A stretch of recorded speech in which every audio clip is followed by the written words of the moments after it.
laatu deeggarsaan olitti oomishtummaa cimsaa maddoota dinagdee damee damdaneessaa kadhannaa hambisu.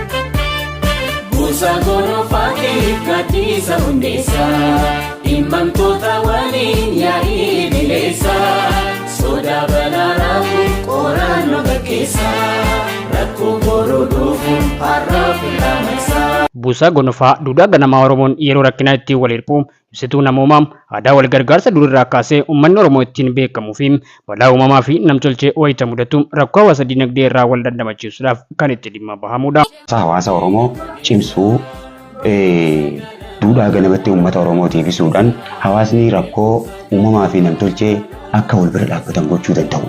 Ifumaaf osoo deeggarsa tokko hin barbaannetti biyyoota alaarraa hin barbaannetti hawaasni wal gargaaru gochuu danda'u. Inni lammaffaan dhaloota kennaa adeeffate. Dhaloota kennaa adeeffate uumuu danda'u. Maaliif namni haqa bu'aa hin qabneef moggaa ilaalaa ollaan ollaa biratti jaalli jireenya ollaa sanii maal fakkaata jee ilaaluun waan qaburraa.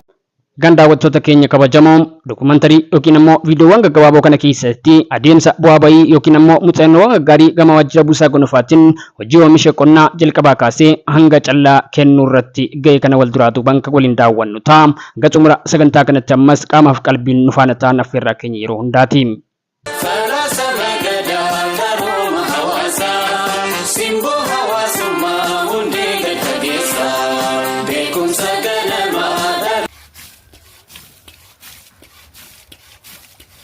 Buusaa gonofaa dinagdeen of danda'ee humna qophaa'ummaa isaa daran cimsuun gargaaramummaa irraa gara oomishtummaatti ce'uuf inisheetivii qonnaa gama buusaa gonofaatiin hojjetamaa jiran isa tokko. Bu'uuruma kanaan bara kana waajjirri buusaa gonofaa bulchiinsa magaalaa Galamsoom qabeenya akka horuu taasisuun humna dandamannaa daran cimsuuf tokko jedhee hojii qonnatti gale. Lafa hektaara takka tuqaa 5 ta'urra oomisha boqqolloo facaasuun yeroo ammaa callaa walitti qabuun galma barbaachisuuf kan oole waajjirichi. Kanatti aansuudhaan ammoo marsaa lammaffaaf xaafii oomishuu irratti argama.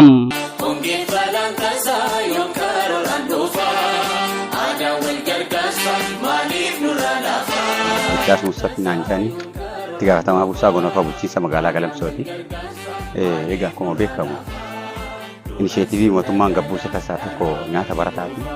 Midhaan amma asitti argaa jirtan kun kaayyoon asirratti qonneef nyaata barataa karaa guutuu ta'een waggaa guutuu cicciiqinsa tokkoon alatti akka nyaatamu inisheetivii mootummaan gabbuuse kana lafa mana barumsaa Bakkalchaa keessatti lafa hektaaraa takka tuqaa 5 taatu qonnee sadarkaa kanaan geenye jirra.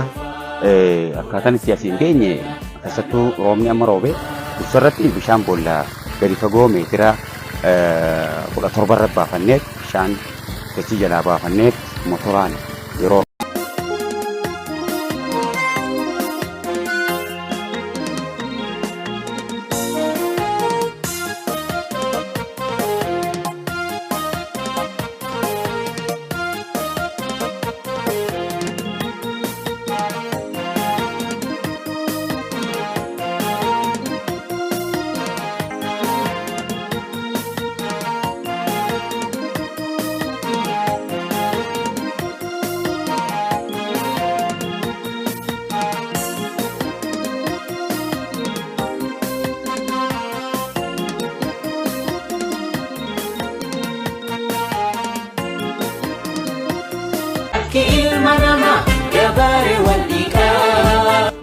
nyaata barataatiin wal qabatee dhimmi nyaata barataa dhimma buusaa gonofaatii itti fufiinsan nyaata barataan keenya sababa maatii harka qalleeyyii waan nyaatu hin qabnee barnoota irraa hafuun hin qabu jee mootummaan naannoo Oromiyaa akka hojii ijoo tokkotti gabbuusee jira waan ta'eef itti fufiinsan barataa kana nyaachisuuf waajjira kanaa wajjin ta'anii nyaata barataatti fufiinsan manneen barnoota irratti akka nyaatamu godhuun murteessaan namoomaa dafqaan dabaalame humna ofii cimsuun hirkattummaan doome buusaa gonofaati ulfinni dhugoome buusaa gonofaati ulfinni dhugoome.